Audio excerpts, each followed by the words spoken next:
What happens when two dudes, one a retired Navy SEAL commander in Colorado Springs, and the other a hippie meditation teacher in New York City, get together to discuss living mindfully? That's a great question, because we don't know what will happen either. Raw, uncut, and unapologetic.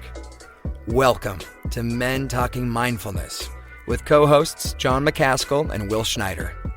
Each week, we take an authentic dive into how mindfulness continually impacts our lives, deepens our relationships, and allows us to be emotionally alive. Now, on to the show.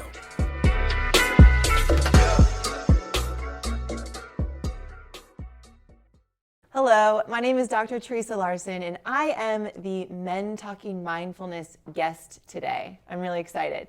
And I have a quote to read you. "Having children is my greatest achievement. It was my savior.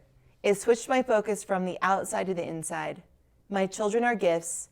They remind me of what's important." And that's by Elle Macpherson. Welcome to Men Talking Mindfulness, where we do our best to demystify and make mindfulness meaningful to you. I'm John McCaskill, and normally I say I'm John McCaskill here in Colorado Springs with my co-host in New York City, but he is sitting right across the table from me today, Will Schneider. Will Schneider is here with me in Colorado Springs, as is Dr. Theresa Larson. This is a very special episode of MTM. Today we'll be discussing motherhood and mindfulness. And now I know what you might be thinking. This is Men Talking Mindfulness. Why are you discussing motherhood? Well, just because we are men doesn't mean the topics we cover are exclusively for males, and nor are they exclusively male focused. That said, men need to understand this topic too, as husbands, as fathers, as sons. So if you're listening to this and wondering who our guest is, Dr. Theresa Larson, a previous guest on the show and a dear friend of both Will and myself, I'll get into a brief intro here shortly. But before we do that, I'll kick it over to Will for any show announcements. It's great to be in a studio, an actual studio with the two of you. I know this is like it's been I feel a long time in the making to get to this. Here's some announcements for everybody. And just a reminder, our podcast is not just a place to learn and understand mindfulness. It's also a place that you can practice. Since December, John and I have added over a dozen various types of meditations to our podcast platform and our YouTube that you can listen or watch. And these meditations vary in length. So if you need a quick fix, you can try something like the 7-minute Reset, Refresh, Express meditation, or take a deeper dive into something 20 minutes like John's peace and relaxation meditation. And I really enjoy that one. I think I said that 3 times now. I do enjoy it, and I keep practicing it. I do. It's great.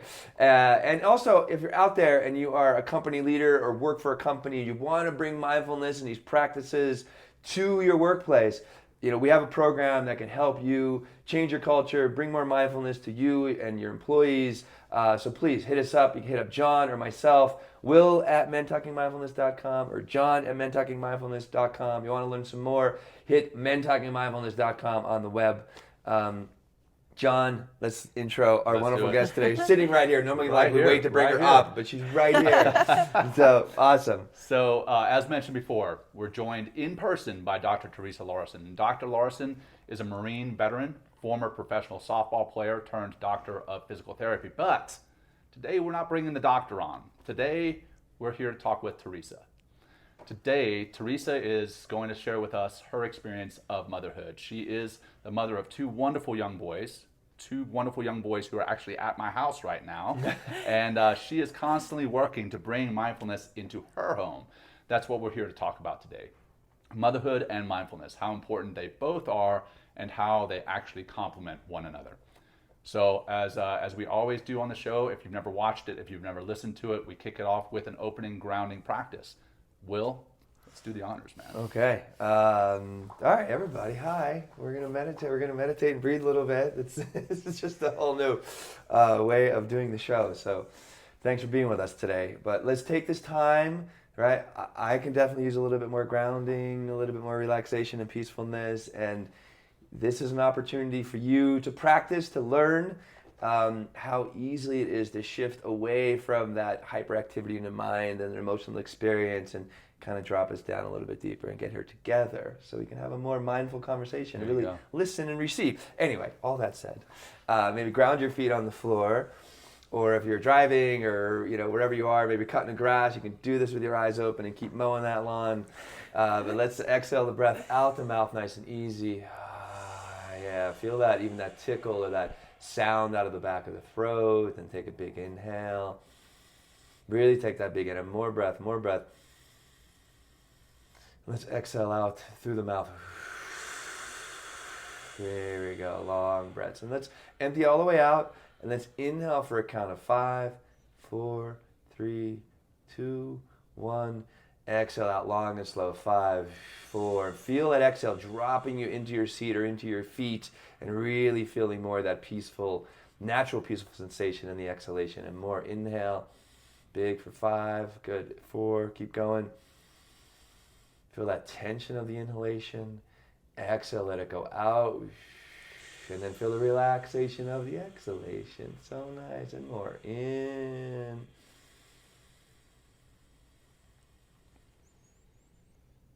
Out. Relax your face, your jaw, melt everything in your body. A few more. In for that 5 seconds. Out long and slow and intentionally for that. Yeah, go. Nice, Theresa. There you go. Couple more in.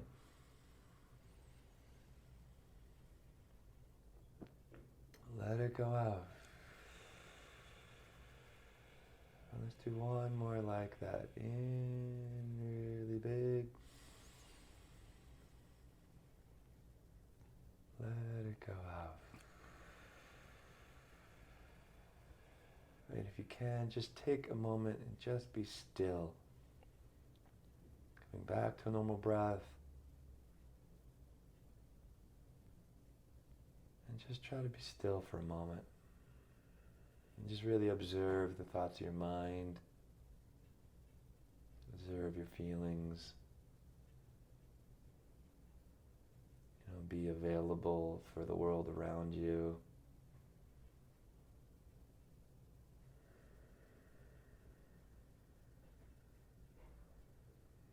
And just, but be really objectively aware of where you are, what the environment is creating.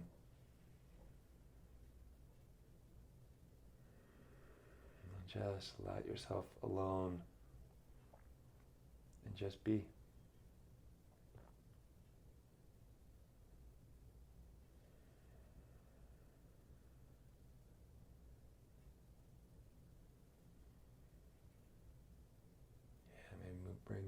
You can rotate your head a little bit, bring some more little movement to your head. Get some blood flow up in that area. Let's go the other way. You can invite more breath into your body to help relax and bring more of that blood flow. There you go. And one big inhale to close. And let it go however you like. And welcome, Theresa, to the show. Thank you for being here with us today. I'm excited to be in person with you both. It's going to be awesome. Very special. I feel like we were discussing right before the show, between two ferns. We got the lighting, we got the backdrop. So if you're listening to this, maybe check it out on YouTube later. It's a different setup than what we normally have. But yeah, we're going to go ahead and jump right into questions here, Theresa. And I'm going to turn. We're so used to doing this like virtually. I'm used to staring at the camera. Now I'm actually got people to talk to in person. So Theresa, how do you personally define, or how would you personally define motherhood? Well, that's a good question. Motherhood is unconditional love for your little ones. Whether they're adopted or fostered or you've birthed them, it's showing unconditional love to the little people that is in your care. Love it. And I mean, we as men, we certainly don't experience motherhood, but we have our mothers who have shown us that. And we want to obviously express some respect and gratitude to our, or at least I want to express my gratitude. I don't want to speak for you, but I'm sure you're going to say something similar. But also for you as a mother, we've seen what you do. And I mean, just the past 24 hours, you've been in our house with the kiddos. And then I also want to express some gratitude to my beautiful bride who does show that unconditional love for the kids. Even when they're frustrating as all get out, I know she loves them. And that was a perfect definition. I love it. I like the unconditional part. Yeah. You know, because I don't have children. I have a mother, but I feel that unconditional love when, you know, with even my brothers or want to just like, oh my God, or my family, and it's just like when I see them, I just kind of melt. And there's just something that it's so much deeper than an intellectual idea of unconditional love. It just hits you in a place, you know, emotionally and spiritually that just so deep that my experience unconditionally, you only really want to help them and have, you know, give the best for them, even in those moments that can be really, really challenging. Yeah, it's a roller coaster, but at the end of the day, you're always there for them, right? You're always right. And no matter what they do, you're their mom, you're their dad, you know, and I brought them into the world, or I'm caring for them. My little boys, I brought them into the world, and it's just it's a very primal feeling. Actually, it's not just like someone you meet off the street or a good friend that you meet over time when there's a platonic love, right? It actually goes much deeper than that. It's like a physical feeling of a visceral feeling. It's almost in our DNA, which is hard to describe, but that's the practice of mindfulness, to be honest, opens me up to being able to love more unconditionally, which actually can happen. It can get deeper for your children. Right. Yeah, I've had my wife. She said, and she didn't come up with this. She's quoting someone, but I don't remember who it was. So I'm just going to say my wife said it. Was that the mother's love for their child starts as soon as there's proof of life, right? As soon as they know they're pregnant. The father, it takes a little while, and it really doesn't, and I can tell you from experience, it really doesn't hit home until you're like, holy shit, there's a child right here, and now I'm responsible for that child for the rest of my life, raising them, saving their lives, like my freaking son, and you've got 2 boys. Man, I applaud you. I've got 3, you know, not 3 boys, but 3 kids, 2 little girls and a little boy, and saving my little boy from himself is like a full-time job. I don't know how you guys do it, but it is it's a different thing. And we did an episode on fatherhood, which is why we felt it was so important to come back and do another episode on motherhood, because they are very different. There's definitely unconditional love on both sides, but it's still very different. So it's very primal. Yeah, that's a great word for it. Into the DNA. Yeah. What was it like? You know, you and your husband. Okay, we're going to be parents. Like making that decision and then walking closer to that decision. Like, what was some of the? I'm just curious the feelings that you might have had. You know, or all of them, if you can share. If you want to share. Yeah. Oh man, all the feels. Well, I can't say that. You know, everyone's journey is different for motherhood. So. Even like finding the right person to marry, like meeting pair, I was always kind of like, how do you know if you're going to meet the right person? Like, people are going to spend forever together? Like, how? And then when you meet them, you're like, oh, okay, yeah, that works, you know? And I think for us, for me in particular, my husband was ready to have children right away. But for me in particular, I wasn't quite ready yet. I was going through grad school and whatnot. And, but when I lost my father, 5-6 years ago, and I saw the unconditional love he had for me, and it was amazing. Like you can't describe it. Like the guy would drive in a snowstorm, 3,000 miles just to have a conversation with me if I needed it, and that was just a small thing. But like once he passed away, it was like I need that. I need to be able to give that to someone.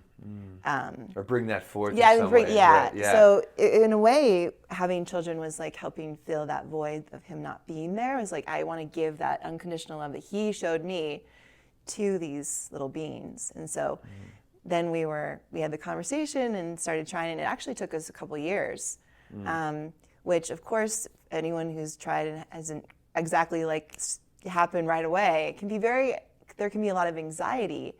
And so my practice, I've been practicing mindfulness and meditation for like 6 years, very much beginner at it, but like it helped me not give in to the anxiety as much because it was just a process I had to go through. So it did take a couple years. Finally, we were able to get pregnant. Had a miscarriage actually the first time, which was, women, couples really don't talk about that too much, but it's very hard to have that, and it's very common. But we did have a miscarriage. I was wondering because, I have friends that have miscarriages and stuff like that. Like, if you could maybe help our male audience understand more of what, goes on, because you just talked, John, about like, oh, well, I didn't realize I'm a father yet until the child's born. Yeah, right. Well, I can also speak to that. Okay, Becca had 2 miscarriages. Oh, wow. And she said the same thing, is that like there's a lot of hesitance to even share that. But in not sharing it, you make it out as though it's not as common as it is. Yeah. It's definitely still a powerful and hurtful loss. Yeah. But it's important to understand that it actually happens way more than we imagine. It does. And for me personally though, because it took a couple years to even get pregnant, even doing all the timing and everything, like the fact that I could get pregnant and not need all these extra things was artificial insemination or something. I actually was very thankful for that. Like even though it was sad because there's this hope, like, oh my gosh, there's a new life. We're gonna bring this new life into the world. Sure. I knew that I could get pregnant, and so I did some research and found out, okay, like in a few months, my body should be ready again. And sure enough, 3 months later, I got pregnant again and had with Magnus. But I'll tell you what.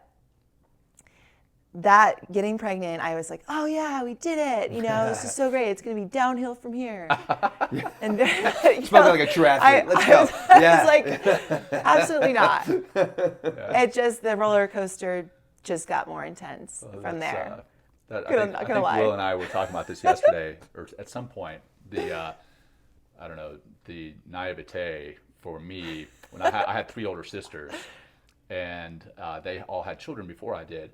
And I was offering them unsolicited advice about how to be a parent before I was ever one. And now I am one, and I'm eating all those words. I'm like, I don't even remember what I tell them, but it was definitely unsolicited, and 2, it was way off base. Like, hey, I didn't have any experience as being a parent. Needless to say, a mother, which I would never have that experience. So it's pretty wild. But Let's talk about the pregnancy and the labor itself. Yeah. You had a practice of mindfulness prior to that. Mm-hmm. How did that work? Did it support your pregnancy? Did it support the labor itself? Well, so the pregnancy, like I said, the roller coaster had just begun in a way, because I was like, yeah, we did it, downhill from here, and then like we're gonna crush these ultrasounds. Crush the ultrasound. It's a competition. Yeah, we're gonna take a picture of the baby. Anyway, again, every motherhood's experience is different, but and I'll be candid about this. Like, it was not easy. I mean, when you're pregnant, your body isn't your own. Like, that was very hard for me because for those maybe that know my story, I wrote a book called Warrior, and I actually talked about having an eating disorder, and that was a phase of my life, but that is an addiction that kind of is, I'm always in sobriety of that. But like not having control of my body was very hard, even though I knew I was producing this life. And so the mindfulness work helped me shut out that voice more, like just quiet it, because that voice was always there. Like your body feels out of control. Like your hormones are all over the place. You're moody, everything is throwing, anyway, there's a lot involved with it. And so, everything it felt out of control, and that was very hard for me. However, I knew on the other side of this, there's a gift that I'm creating. But because I hadn't had children yet, I didn't know what this gift would give, like what it was going to be like.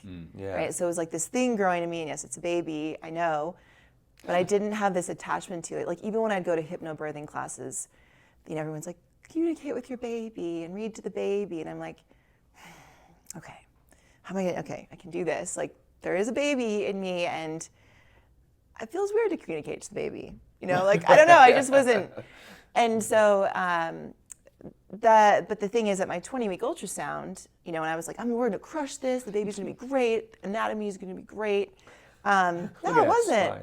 Actually, we went in and they spent hours with us, and then, like, you know, the baby is actually missing this key part of their brain. And for the first time, I was like, what? You know, my baby is missing part of its brain? And I remember this. It was like election day in 2017. I remember that day.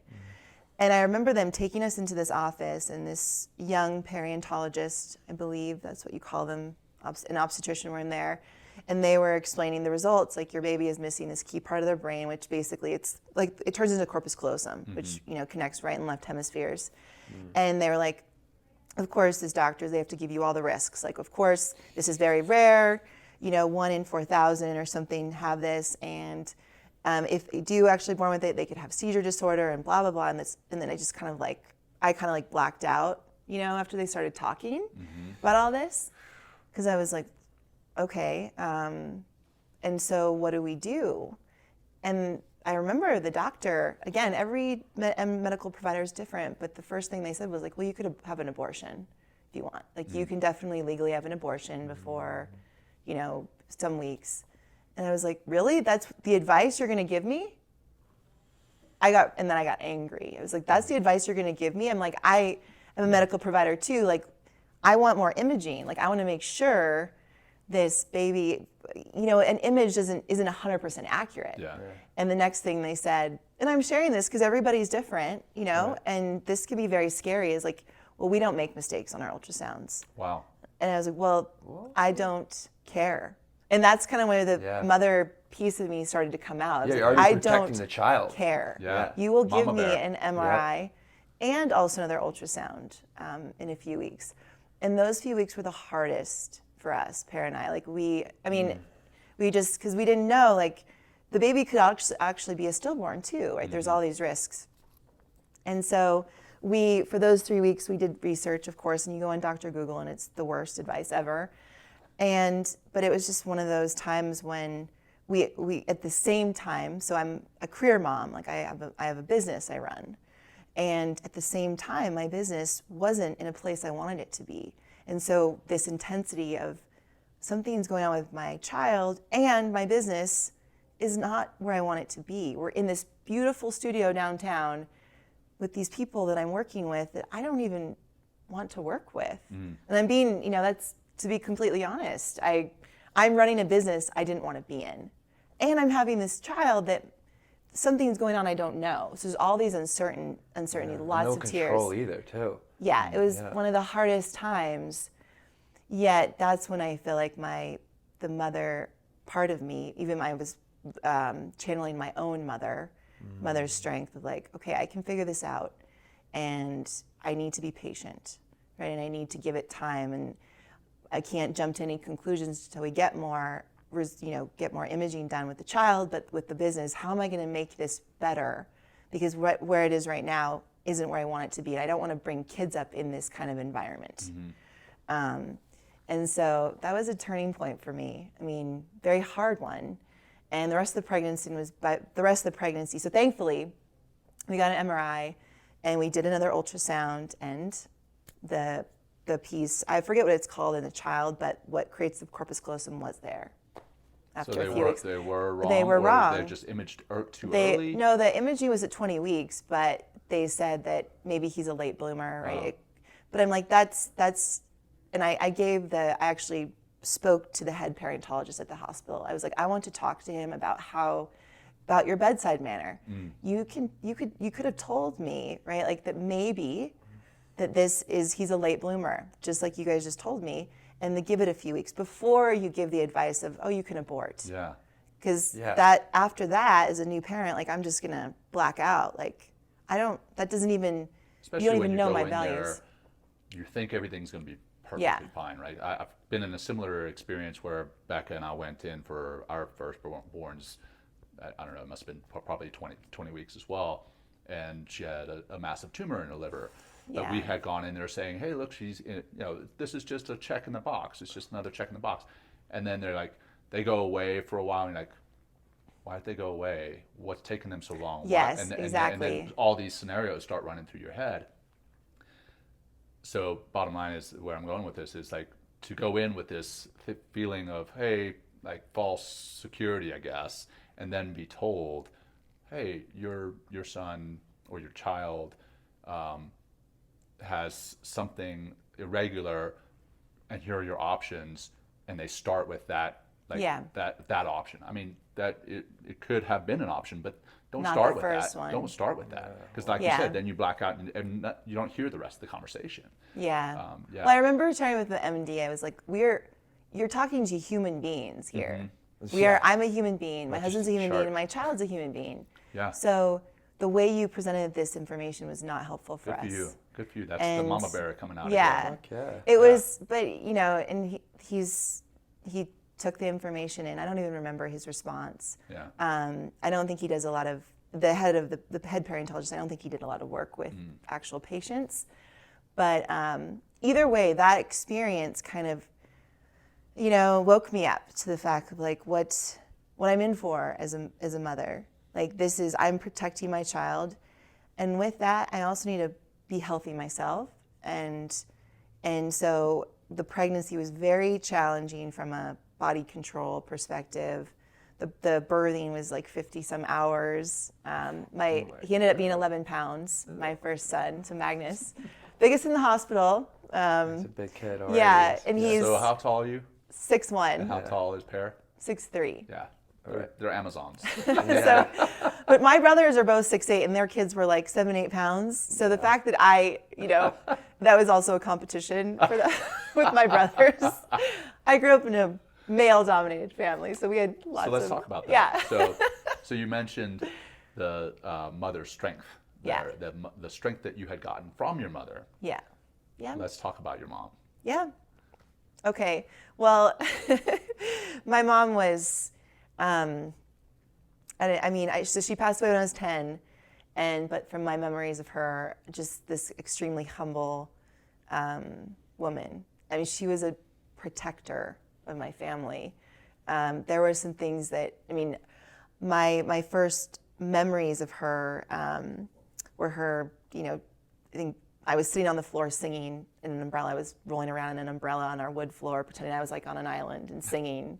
And I was just singing whatever, came to mind, not even any like tune to it. And she was like, "You're doing great," Like that's my first memories of her. And she was just so humble, so patient. That's what I remember of her. And my dad was the more, I would say, aggressive parent of the both of them. And she actually, just more like he was the breadwinner and someone who was. Yeah, just a little bit more aggressive with us, and she was the protector. She was, I'll be honest, my family, we all needed to be in counseling for a period of time, and she was the one that instigated that. Like, we need to go get help to make sure that we're going to be okay. At that age, yeah. You're starting to go to counseling. Yeah. Well, as a family? Yeah, as a family. Wow. That's very brave of her to suggest that at such a young age. Well, especially at that time, too. Yeah, that's true. like, that's how many years ago? Yeah. You know what I mean? Yes, a long time ago. And I still remember. We won't have No, I'm not trying. Tell us how old you are. Yeah, it's okay. But my point is, my mom instigated that. She also was diagnosed with breast cancer when I was 4.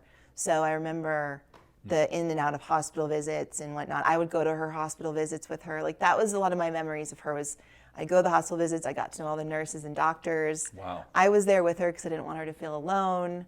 And I would. Fighter. Yeah, because she knew she was going to die. That really put that was very hard for my father and my brothers and I, and so that's why she put us into counseling. Oh, wow. Yeah, especially to understand, I guess, even at that young age, that what's going on emotionally, what's actually happening in the family dynamic. Yeah. And, wow. Yeah, she was, she knew what was coming, and she actually took the time with each of us closer to the time when she passed to talk to us about life and like just be there for us. Even on the days where she couldn't get out of bed, like I would go lay with her and talk to her. And one of the things I remember her sharing with me, because as a little girl, I was like, this is so unfair. Like, why do you have to go? Like, there's other people that are bad and they're not dying, you know? Yeah. Like, I couldn't understand it. And she was like, I remember her putting her hands on my face and she's like, Theresa, life can be unfair. But she's like, it has to go on though. You have to go on. Yeah. Your brothers have to go on, your dad, your father. And I couldn't imagine what that would be like for her. Like knowing she's gonna miss like our graduations and just all those big moments. But at the time, I could see the pain in her face and I could see, you know, she was trying to be strong for us, of course. But yeah, like she knew what was coming and wanted to prepare us to be strong. And that's what she did. And like, that's what I take on now. Like I can't control the pain in my kids' lives because they're going to have pain. I don't want them to, but they're going to. But I can make them strong, you know, and I can teach them by example. And that's what she did for me. Yeah. So. Thanks for sharing that. Yeah. That's like, I mean, what, now you're your own mother. Or I mean, now you are a mother, not your own. But what are some of the like toughest parts of motherhood that you're discovering with two young boys at home? Well, the toughest part is this kind of this letting go of control. Honestly, like thanks for saying that. I was like thinking like it's like there is control but no control. But they're on their own powerless. They're their own little people, and you want them to be their own little people, and you want to keep them alive, and and I don't want to come in and control them, kind of like when I was in the service where sometimes you have to do that. Oh, I do that all the time. Yeah. Commander McCaskill comes in the house. I'm like, I gotta stop being Commander McCaskill. I gotta start being dad. Yeah. Dada. Right. Not even dad yet. Dada. Yeah, dada. Yeah. Mommy, like mommy. Yeah. It's and so letting go of, you know, when they want to play 2 more minutes before they brush their teeth, or it's just little things, right? Like it takes them 20 minutes to get their clothes on, to get in the car or more. And you're like, really, what's the big deal? Like, it's okay. They're just being little people, figuring out how to button their shirt and zip up their coat. I got to interrupt you just real quick because we had a timeline to get out of the house this morning, and the last person to get out of the house was Will. Right here. Yes, right. And my hair looks great though today. That's so why. I had 3 kids in the van, and before Will. And I remember to brush my teeth. John didn't. That's true. And I also got to give credit to Will. Will fixed breakfast burritos for the entire household. So there you go. I know a lot of grief, but it's all in good. It's all in jest. It's all fun. That was funny. Yeah. So it's like the little things like that. It's okay. We do like being on time, but really like this little person's figuring out their life, and we're working.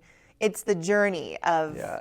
Like I think about that all the time. Like the journey is actually putting on the shoes and the coat and the underwear and running around with your butt hanging out and like trying to chase them and you know, oh, I forgot the water. Like it's not the destination, and I constantly reminding myself it's the journey of getting our clothes on and wiping our butts and like those little things are the living piece. And so for me though, the challenge of letting go of like realizing it's the journey, that was a challenge for me early on, was like realizing it's the journey, not the destination. Like and then I think the other piece is as a career mom, right? I'm not home all day with them. I mean, I am home, and we have someone that takes care of them at home, and my oldest goes to preschool, but just the kind of like, you know, the juggling of I love what I do for work, but I love my children more, and I love my husband more. And so I work nights sometimes because I need to, because I want to be present to my children during the day. And I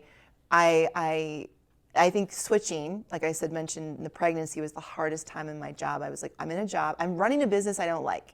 So making that, and my life was around the business. And I wanted to make the business around my life. And so over the course of Magnus's young life, 2 years, like I was starting to create that business around my life. And that was challenging because I had to fire people. I had to get out of the location I was in San Diego. I had to revamp what I wanted my business to look like. I wanted there to be meditation and mindfulness in my business, and I didn't know how to do it. now. Here Okay. it is. Hello. But the thing is, like, that process of doing that with raising children was not easy. I mean, you know, some sleepless nights because maybe I have a presentation and my kid's sick all night. Well, regardless if my husband and I are taking care of him and taking turns, I still worry. And then I have to be present for my client, right? And then I want to be present for my client. And so I have chosen to build this business because I want my kids to see also this resilient mom and dad building something that's unique, but also that I have a life too, that I am giving to other people too, things that they really need. But that also comes at a cost of like energy sometimes, or patience, or like feeling guilty. Like I'm not spending enough time with my kids, or whatever it is, right? Or at the end of the night, like, oh my gosh, I have to put my kids down and then I have some more things to do. And I have had to learn, like, it's okay if it doesn't all get done perfectly. It's okay. And you know what? I'll rub your belly for 5 more minutes and pretend like we're playing in outer space. And because, you know, whatever it is, like that matters to me. But I think that the wave of work and home life can be very challenging. And that's my journey. I've chosen to do it. But definitely getting to a place where I have built a business around my life was not easy, because it came with, you know, having to let go and change and shift and make nothing for a while until, you know, we make something. Yeah. And being a type A personality, I mean, you were a Marine, you were a professional softball player, you did, what is it, Body for Life yeah. competition, and you were raised with brothers, so it's a competitive side of you, right, where you are a competitive person, and then to get to where you were or where you are now, that's a massive leap going to building the business around your life instead of the other way around, because it's very easy as an entrepreneur to get wrapped up in growing your business, constantly on the grind. But that's not what this episode is about. It's about mindfulness. So let's talk about, so your first pregnancy we've talked about. So now you've got 2 boys. How was your second pregnancy now that you've had an experience and you've got a little bit more mindfulness in your life? How was that? Yeah. So the second pregnancy was, since I knew what it was like the first time, was definitely easier. Still a roller coaster of all the changes in the body and mind and whatnot. But it definitely was easier and a little more fun because I knew what to expect, which was helpful for me, someone who likes control, a recovering control freak in a way.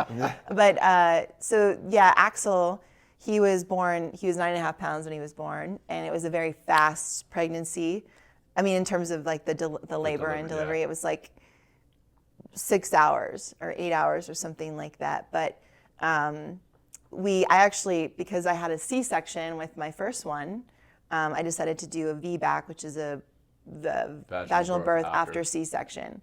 And that's more of a risky birth. But thankfully the hospital, I was at UCSD in San Diego, and they were willing to do it.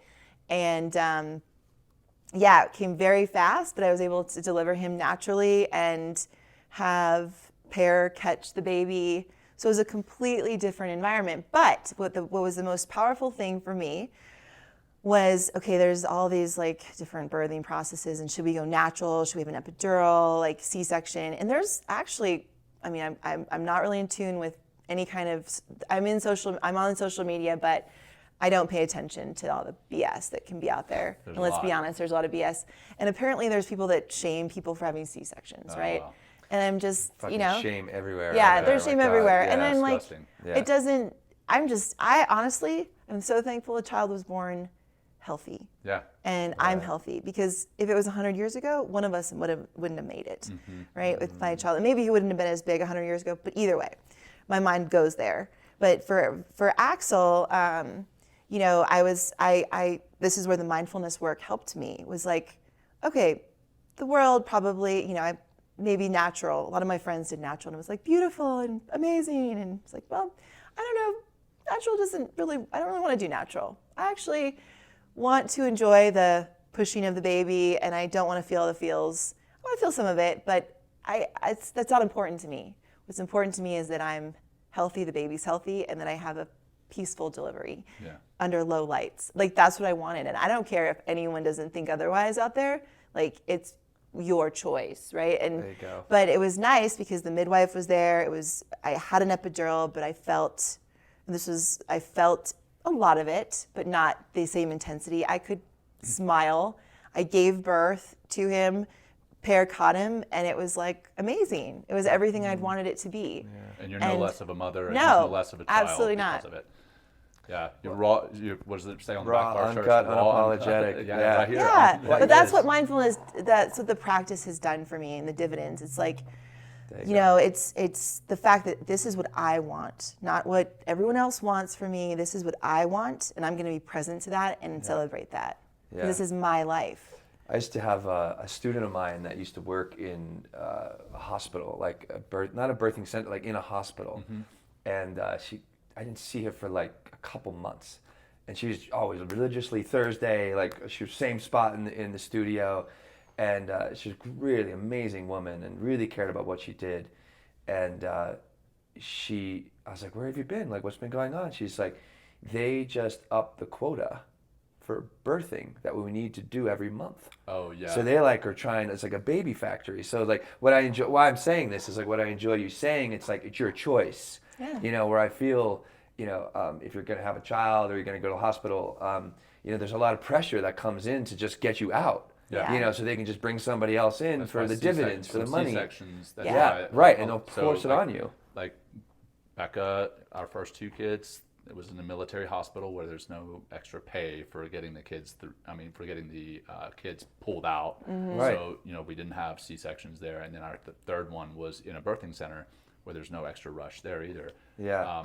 Not knocking hospitals or the labor and Right, delivery right. departments, but the fact that there is hey, we've got this quota. Right. Yes. That's pretty. Well, that's real. pretty I mean, harsh. they doubled the quota at this Yeah. hospital in Double. New York. Doubled it. Yeah. I mean, obviously not thinking. I know it's a different kind of side conversation, Yeah. but not thinking of the mother and the child yeah. and your health and Right. Yeah. and the importance of a natural birth and whatever else. But just I that was just very upsetting. So I'm glad you brought up like you're in control. And I know you've had a doula, John, as well. And I think they're a great liaison between Fantastic. right, Yeah. like creating like what are your rights in the hospital and that kind of thing. Or Well, so- yeah, I mean, we could have a whole nother show on just Yeah. labor and delivery, but Yeah. so we had a midwife doing that. The doula is really more there for my wife. Okay, got it. And in all honesty, for me, Yeah. she's like, hey, John, and we talked about this yesterday. Yeah. My wife, with first delivery was it was a long one, and I didn't have all the adrenaline and everything else that you have running through you as you're giving birth, so I got tired and I started. It was 36 hours or something, yeah, right? I It started was a falling long time. asleep as I'm holding my wife's hand in the middle of a contraction. Oh my God. She hasn't let me live that one down. Yeah. Well, we But- It's a talked nice about joke. that. It's I a came nice back and she was telling me how she was catching little mini naps in between. Yeah. So yeah, I learned something new last night because of you guys being There at you the go. house. Yeah. But yeah, okay, I digress. So what about mindfulness, and how has that helped you as a mother? I mean, motherhood is tough. It requires patience. It requires compassion. It requires Letting go of sometimes control, letting go. being Yes, on the journey. exactly. How has mindfulness truly helped you as a mother since Yeah. now we're past the labor and delivery? Now Yeah. you've got two little ones. Yeah. How's mindfulness help with that?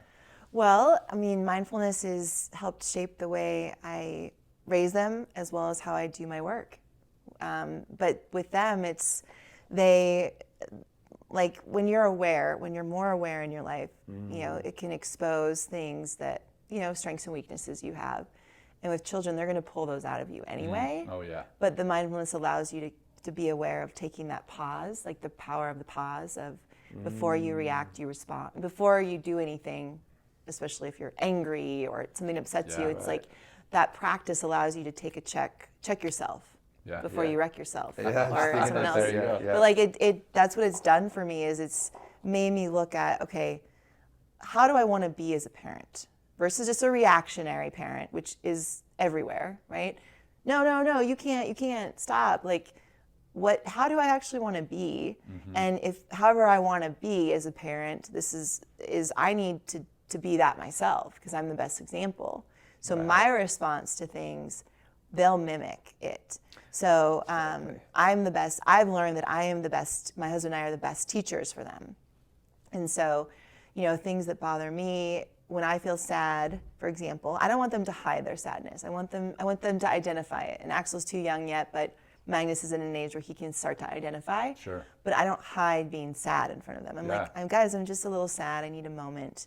Or I'm a little frustrated. That's very important. Yeah, and that's to develop that emotional intelligence. Yes. Yeah. And even for me, so I think because I'm a parent, it's actually helped me develop more emotionally, be more emotionally intelligent, because I got to get my shit together so I can be a better parent. And there's no perfect parent, but to be the best parent I want to be, which is present and loving and make them strong little people, I need to be that way. And so that's what it's done for me. Is it's helped me build, like, what do I want my life to be like? Like, you have to slow down, right, to practice mindfulness, and you have to pay attention. And that is, like I said, it's helped me shift my business to what it is now. But also, more importantly, like the way I'm with my husband, it's, brought up little triggers of like, we need to work through this because this is really impacting the way we are together. And even with my kids, why do I react to this Magnus like that? Like, it's made me think, like, that has more to do with me than him. Yeah.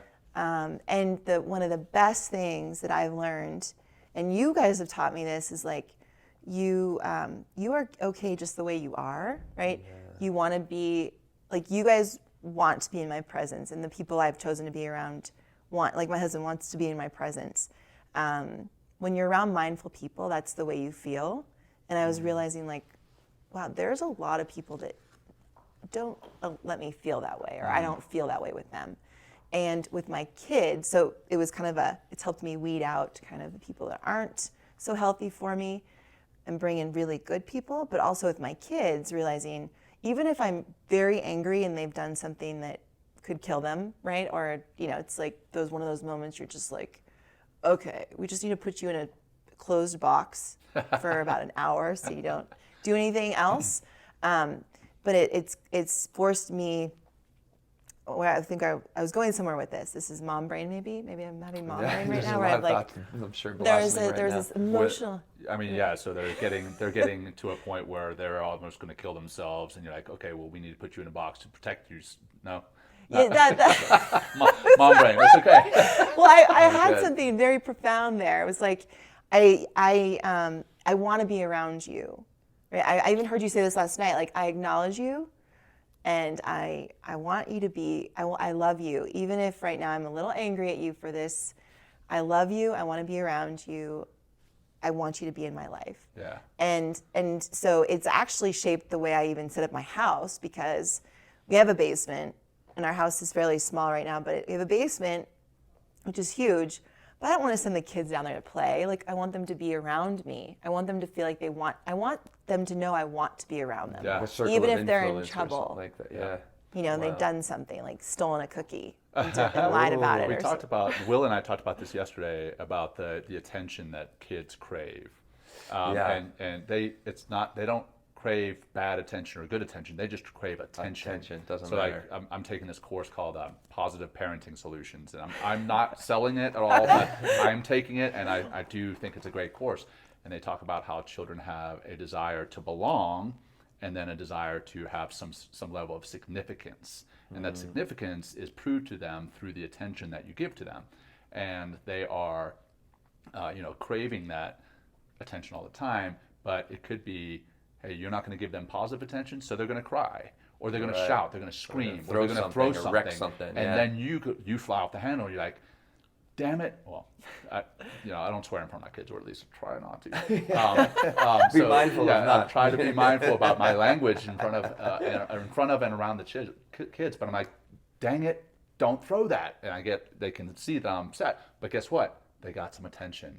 And now that's reinforcing the fact that they're that they can throw that. So guess what? Now they're going to throw it again. Yeah. And anyways, so last night, my son, I forget what he was doing, but yeah, I picked him up and I was like, "Hey, son, I see you, I hear you, I acknowledge you, and I love you." And it's pretty cool that you heard that. I did. But it was, So what did he do? He's like, I still want a cookie. No, he like melted. He melted in my hands, like in my arms right there. And I was like, oh, this shit does work. Well, not even like, I mean, he doesn't even, I imagine you're broadcasting the feelings and really being with him, because he doesn't necessarily understand the concepts intellectually, but he can feel, you know, in the way of like, I'm here with you, and, you know, wow. And just really like reconstituting that bond. Yeah. And that protective provider, and that's great. Yeah, and nurture. I certainly was not bragging on myself. I was bragging on the tip that I had learned. No, but you can be a badass father, John, and mother, you know, Theresa. I thought that was sure. outstanding. Yeah, that's that's the key. With I mean, as adults, we need that too, right? We want to be acknowledged and heard. Yeah. And I think so. That's what this work has done for me. Is who can I be around that is that way? Like will respect me for who I am, want me to be in the same room as them, care about me as a person, you know. So that's what's really special about it. I think this work is foundational in one's life in general. Wow. What are some of we touched on a little bit. We went through like the hard parts.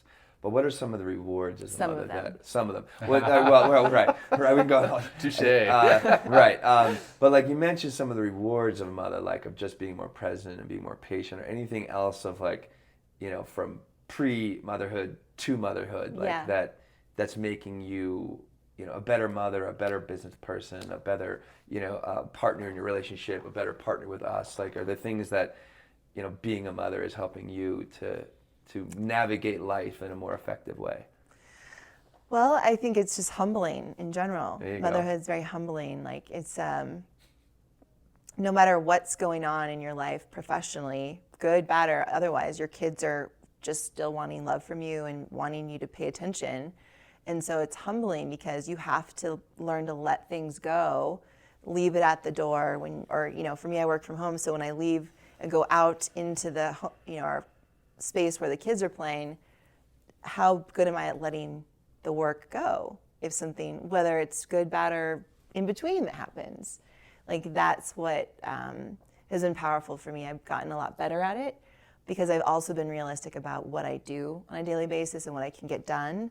But I also know like just being a mother, like it's you know, some days like the kids are be very moody and they got off on the wrong side of the bed, and you have like, I have maybe something I have to present, or you know, I've got to get them out the door, or you know, I'm trying to show them love, but they just don't want it the way I'm showing it. It's like, okay, like it's like almost like a boxing match, but I'm not boxing my kids. It's like, okay, I'm going to pivot this way. I'm going to pivot this way. You know, we're going to work it out. So I have to be present with them, and it's more joyful even in the, you know, moments where you're like, okay, this is very hard. Like, what? I don't even know what they want. Like, but even in those moments when you are present, it's made me happier as a mother. And even in those moments when they're being irrational, which we all are, but they're very like, it just doesn't make sense what you're doing. Like but when you get down to their level, even in a way, like even physically get down to their level, and you bring them in close, that physiological touch, and you look them in the eye and you tell them you love them, even despite what's going on, it's so powerful. And it just reminds you, like, all of this goes beyond words, right? Like, it's the physical action. Motherhood isn't just what you say to your kid, I love you. It's the actions you show. My mom used to say actions speak louder than words. Like, I used to just sit there. She was in a coma, medical-induced coma, for a lot of her last months. And I would sit there and I'd sing to her. And like, I was just expecting her. Actually, this is a great image because I remember this. She was in her bed in our living room. And I would come home from school, and I'd never do my schoolwork because I just wanted to be with her. So my grades definitely suffered at that time. But I would sing to her, and my voice wasn't particularly amazing or anything, but I just was like, I know she likes singing, and I tried to play her guitar and her flute and the piano. And I remember one time she did come out of her medical-induced coma, and she said, "That's so beautiful." Oh. You know, and like, I was like, oh my God, you're listening? Right. Wow. Because I thought she couldn't hear me. I was just being there. You know, I didn't know what was going on. I just was like, I don't think she can hear me, so I'm just going to sing whatever, you know. And that was, I don't know, it just. I'm sure that meant the world to her. Yeah, like, just being there. Yeah, true. And but that physical presence, like actions speak louder than words. Like you can say you love someone, but your actions speak otherwise. So how do you show love? And that's what kids need. That's what we need. I have to show it to myself first to be able to be the best mother I can be too.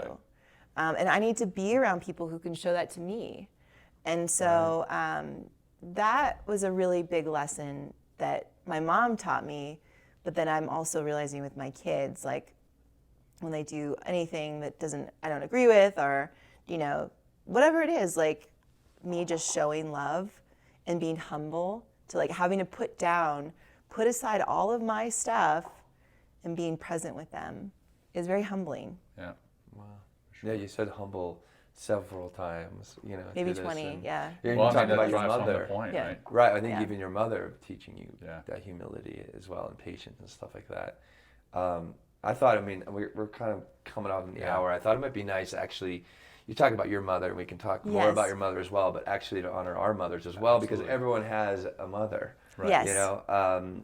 Regardless of your relationship. So I thought, John, if you wanted to, maybe like some of the things that you can honor your mother right now in some ways or something. Would be 100%. Nice. So she must have been about my age now. I'm 44 now, and she had 5 kids at the time, living in Johannesburg, South Africa.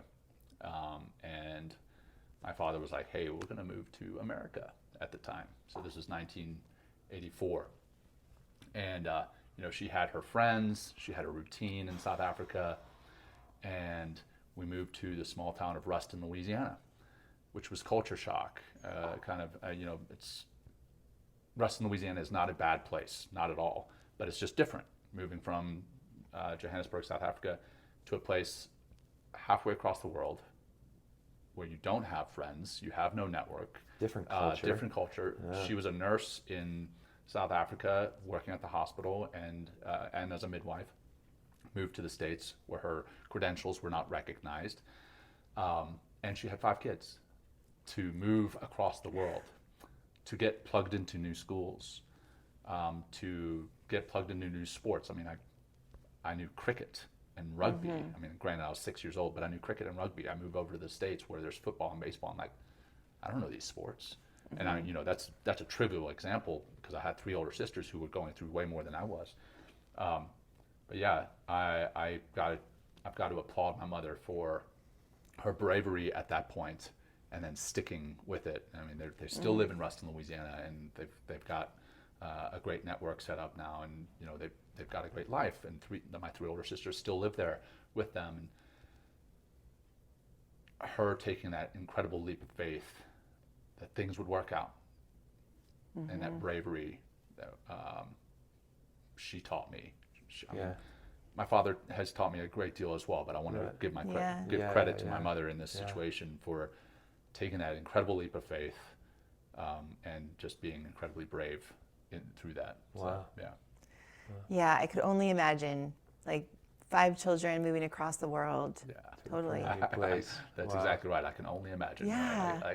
I can't even imagine. Right now, I've got 3 kids, and if someone was to come to me and be like, "Hey, guess what? You're going to move across the world to a completely different culture." Yeah. And granted, we still speak English, but hey, you're going to move across the world. I'll be like, no, that's not going to happen. Yeah. Moving across the country was hard enough. Right. Across the world, nah.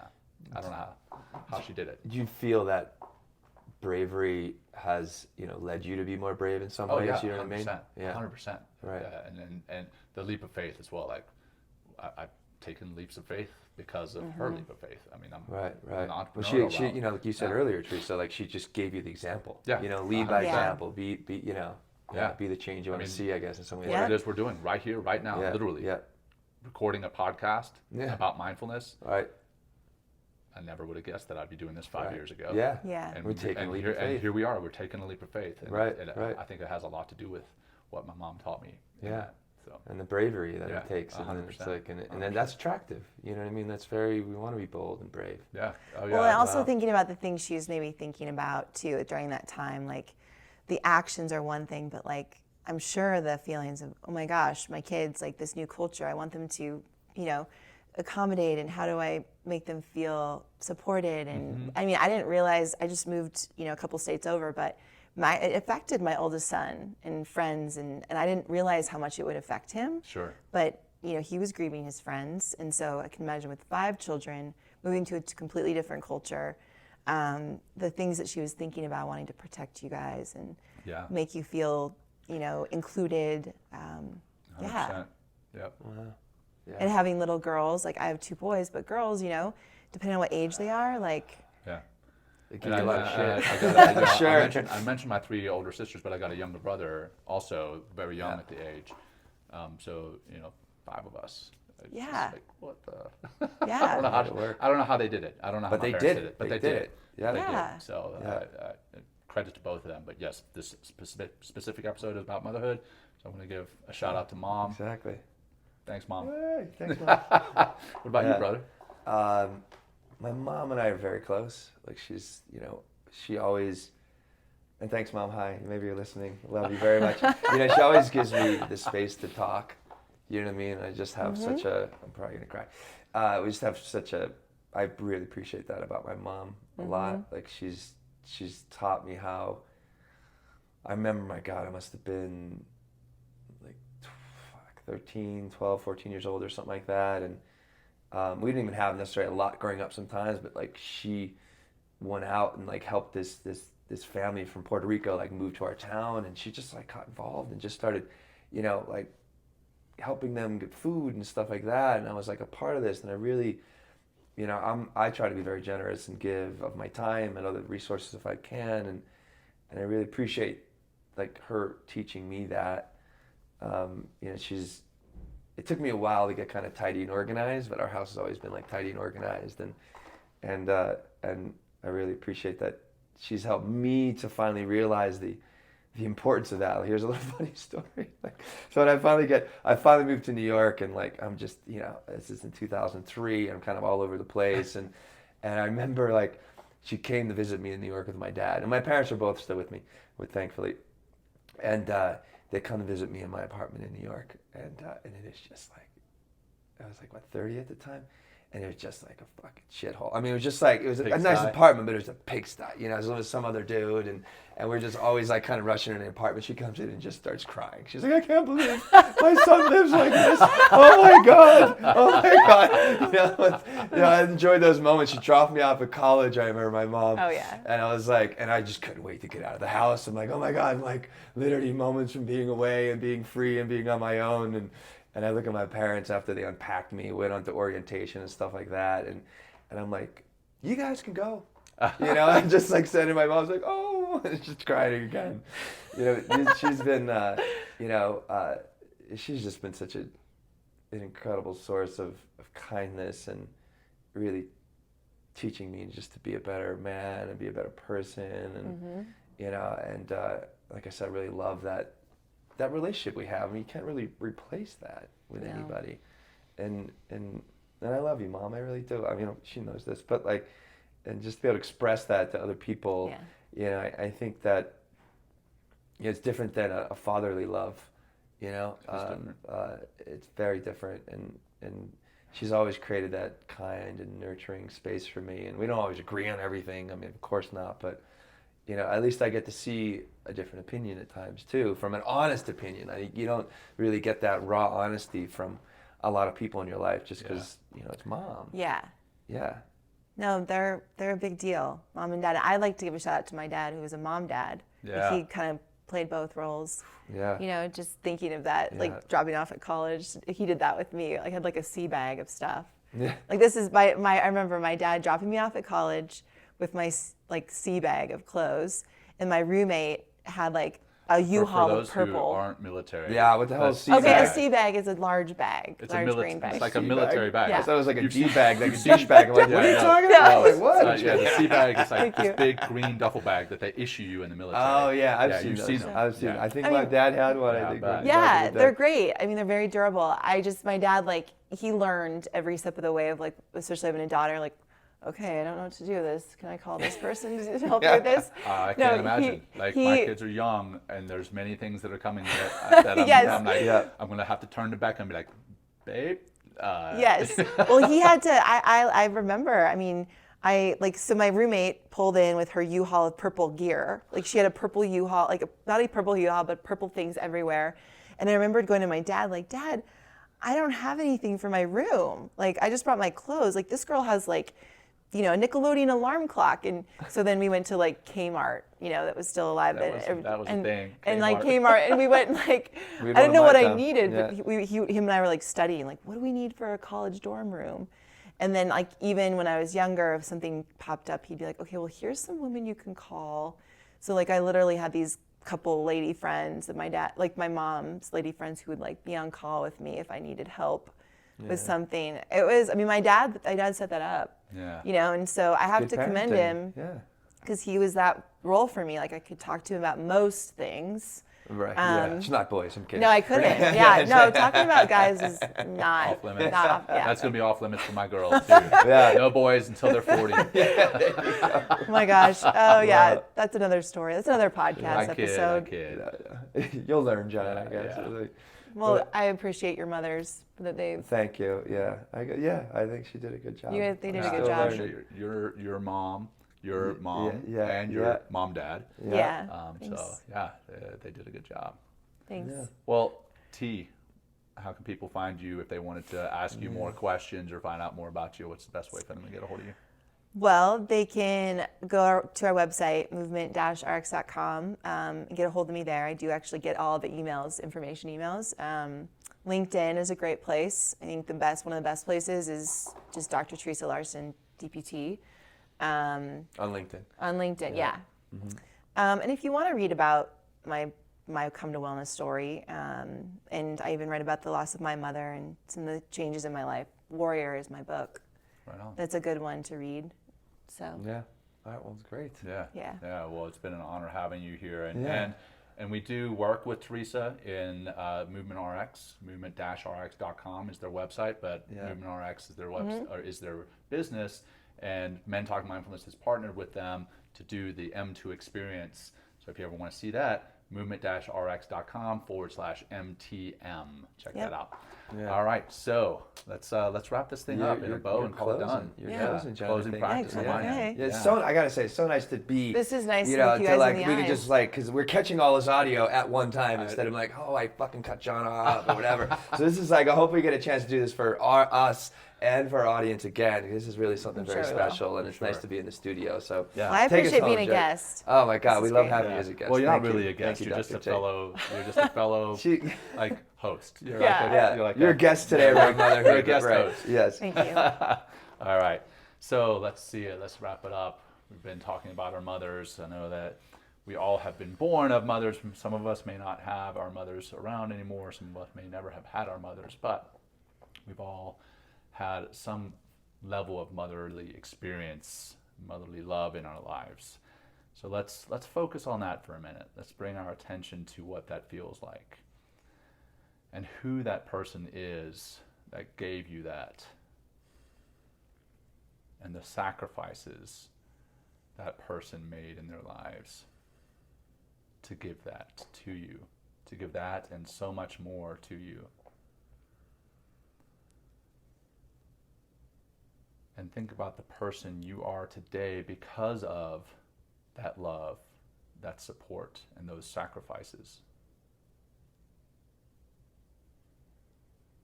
Let's just focus on that for 30 seconds in complete silence.